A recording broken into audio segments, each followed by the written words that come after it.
seeing what the story tells us. So we have the Six of Coins coming out first, and this is a card of charity. In general, there's obviously a transaction taking place here between two different class of people, most likely. One who has is giving to one who does not have. So this card to me always comes with a big warning, and it following renewal of peace. I feel like that's what I need to share with you today. And the warning is, do not give what you do not have to give away, and do not take more than you need. That's how we can keep our scales balanced in our life, right? So if you're looking for a renewal of peace, more likely than not, you've been giving away things you did not have to give away. So you may be giving time, resources, energy, all of those things to someone or something that you just don't have to give away because you're not taking care of yourself properly, or you're not thinking long term how this could negatively affect you. Now, charity is a beautiful thing, and it's something most of us need to do more of in our life, to selflessly give to others and try to support our community in a selfless way.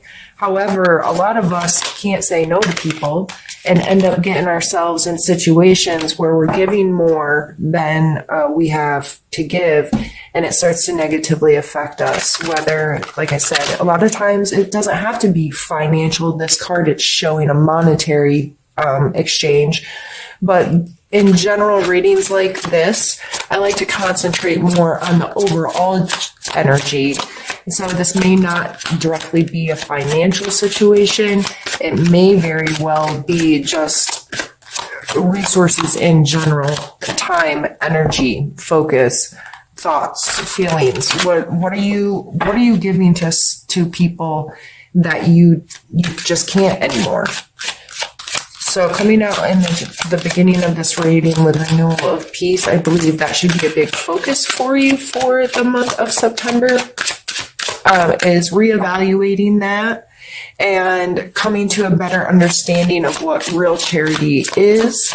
And are you giving to people that shouldn't be asking? Are you giving to people that don't really need? Are you giving what you don't have to give away in the first place? And then we have the Nine of Coins. So I call her my fancy lady. Like every time I see this card, my brain says she's so fancy. But this card isn't necessarily about having like fancy or luxurious things. It's about finding value and comfort in the space that you have. So like she has her coins beautifully displayed there, and she's surrounded by luxurious things. So this is finding comfort in your space, appreciating what you have, making sure the things that surround you have true value to you. They're not just in your life because of like consumerism or those kinds of things. So it seems like the month of September may very well be focused on your physical space, your monetary things, your material things, things you possess in general. So this may be a really good time for you to do kind of a fall cleaning. And I know it's not fall yet, and I'm not trying to wish summer away, but it's coming soon. So it may be a good time to take a good look at what's in your home and in your space.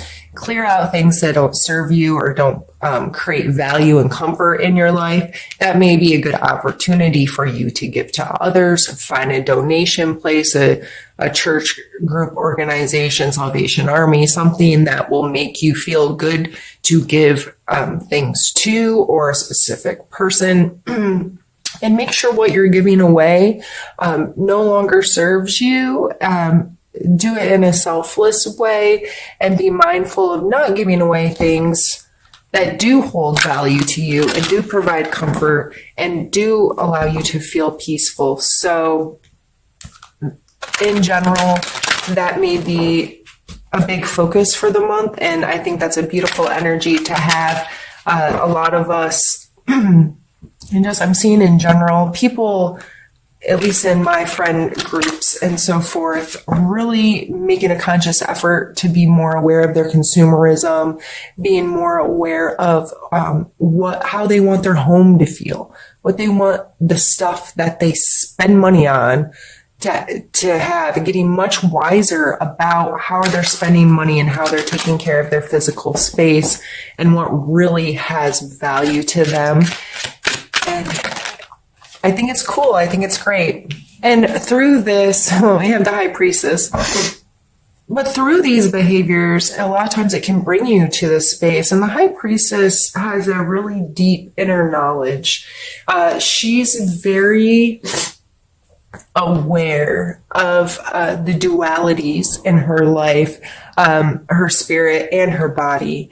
And so when I see her, I do see a lot of meditation, self-care, prayer, time to be alone with yourself, with your thoughts, with your feelings, so you can more clearly listen to your intuition, know who you are and who you want to be and how you want your life to be, what feels good and what's right for you as a person. So in the beginning, I said self-care is going to be important. The high priestess coming out really makes that very important, and that may be why you need to get your home in order and be more wise with how you spend your time and resources to get to this place where you can really get to know all the aspects of yourself and get really clear on how you want to spend your time.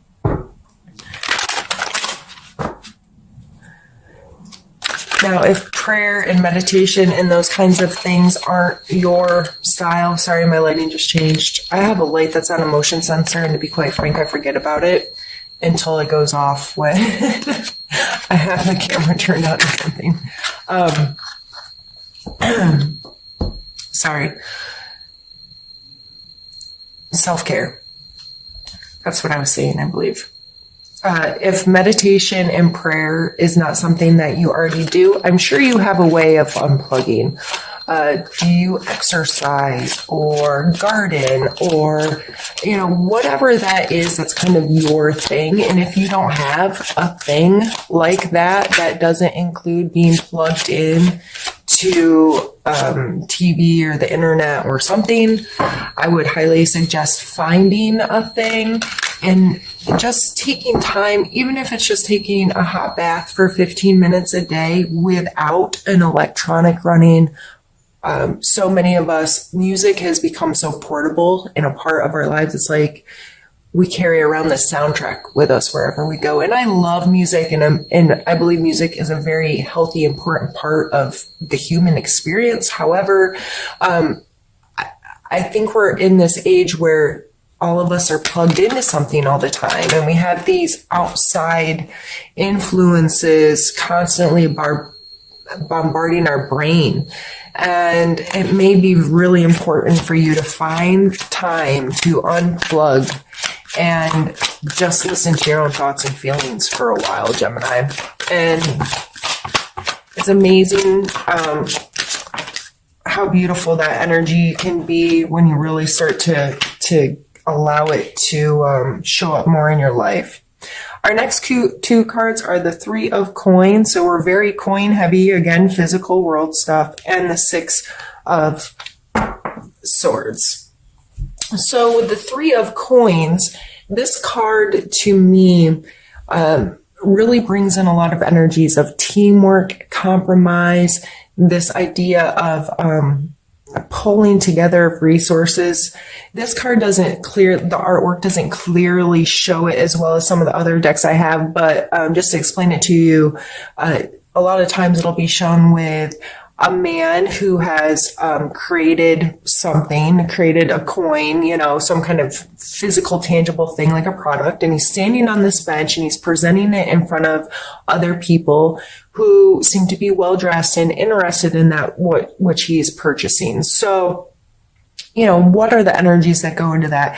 Having the foresight to put in work and to be able to proudly present this to other people and to have other people interested and the kind of people that would be able to help further this, because it's only a 3, right? And these numbers go from 1 to 10, technically 0, but so this is kind of like a beginning process kind of card.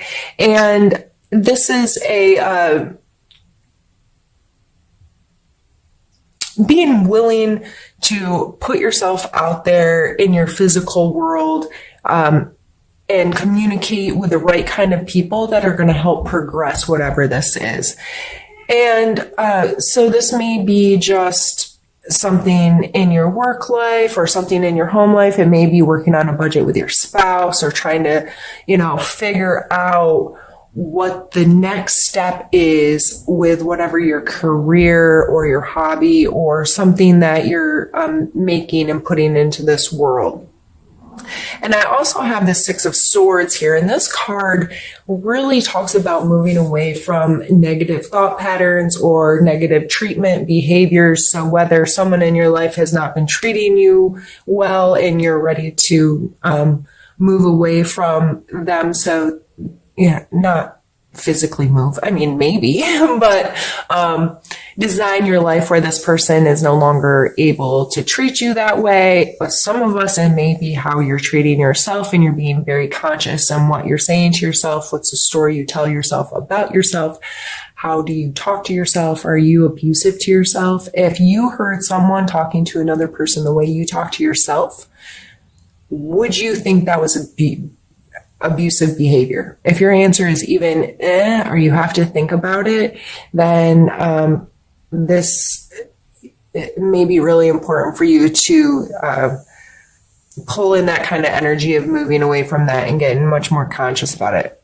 So this is, since I'm kind of doing a free flow of how the cards are coming out, I feel very compelled to set the High Priestess up in the center as almost like a focal point with these 2 down below. It's just how my brain works. So if you ever see me moving cards around and stuff, when I look at the cards, it's kind of like an ink blot test at a psychologist's office or whatever, where the very first thing it makes me think of is important. And I just expand on kind of the definitions of the cards and what the most important thing about that, what was the forefront, what it made me think of first, and that's what I need to talk about. And it almost plays like a story or a movie in my head. And I kind of then cut it down into chapters sometimes or groups with whatever feels right to me. So I know that you probably don't care, but that's why I start to move cards around and how I think about different energies interacting with each other and so forth. So anyway, back to this side here. This may just be getting in a better place when you add these 2 together. Who are you working with? Who are you creating with? Who are the people that are helping progress your career or progress whatever it is that you work on? And it may just be within your household. If you, like, let's say, are a stay-at-home person, then to me, this is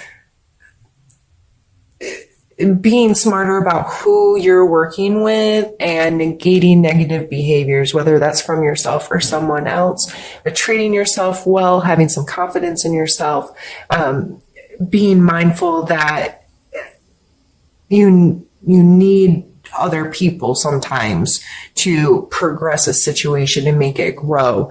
And you need to be very smart with how you interact with these people, how you're interacting with yourself. You cannot make good headway if there's a lot of negativity involved in that. It's just being smart with how you're being treated in general.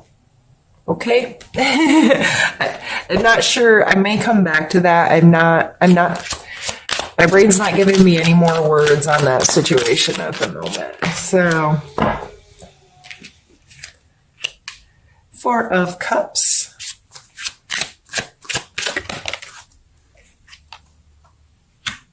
Seven of Coins. Coins, coins, coins. Earth, earth, earth. One more.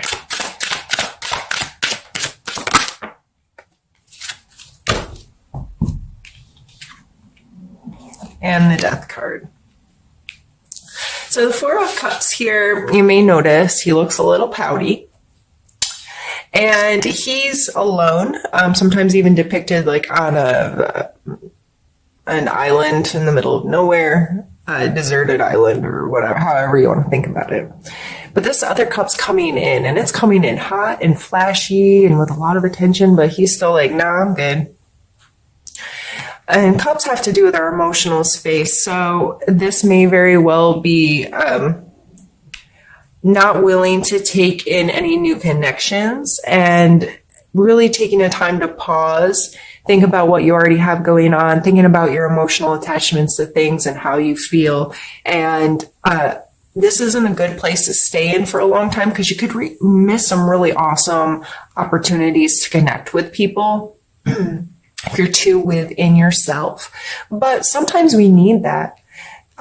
Sometimes we need, like, especially with this renewal of peace being our main theme, we need that time to kind of just deal with our own emotional stuff and not deal with other people's. Even if it's a positive thing, you may just not have the time or the energy to give away to others right now.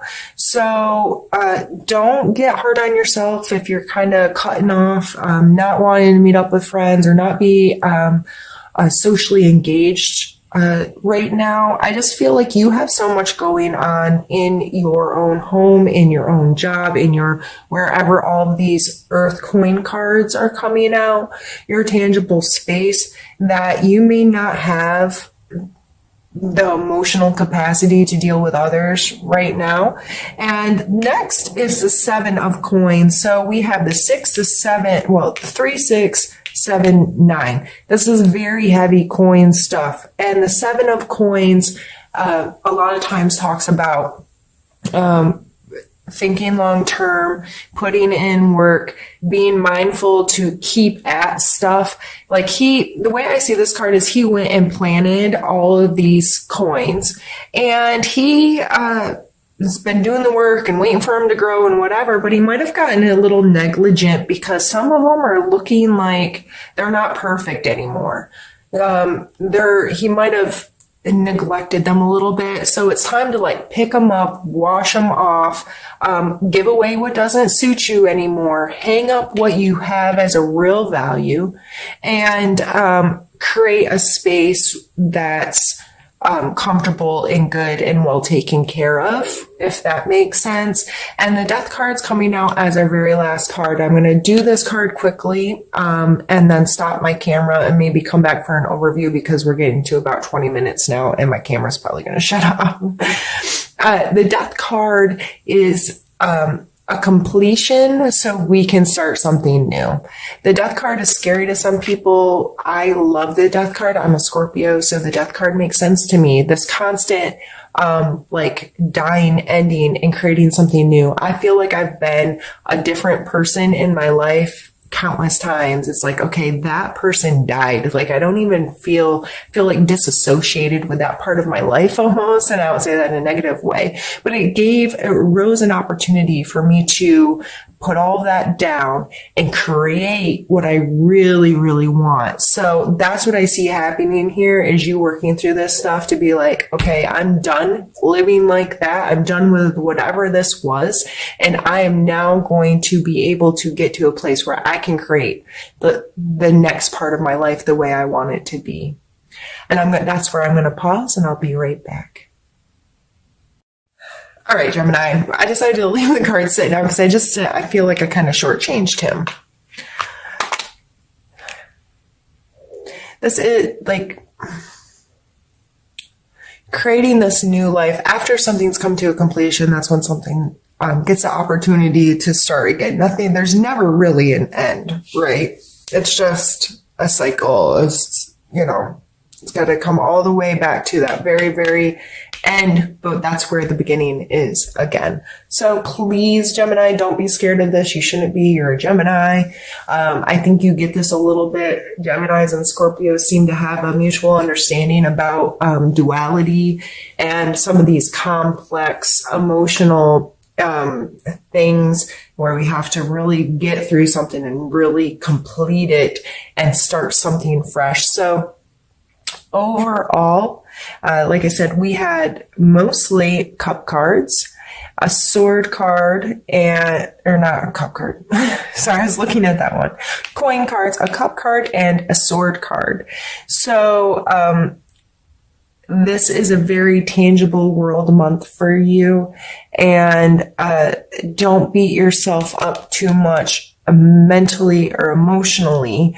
I think overall getting your physical space in good running order will lend to you being able to get more here, more aligned with your intuition, with your true self, with your deeper self.